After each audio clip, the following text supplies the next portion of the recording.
This is a 1984 Harley Davidson FXRDG disc glide. There you go.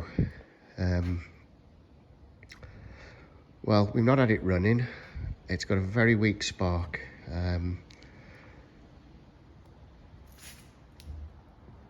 It's been firing, but we've not had it running.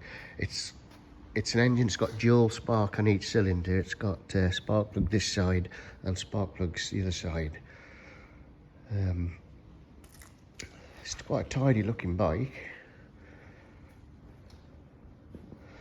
Brakes work on it. Lights work. I've felt the gears select, but the clutch doesn't, and this is why, because it's all on the floor here.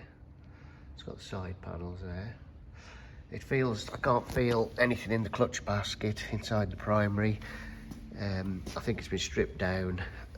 Somebody's got some new parts here and haven't put it back together.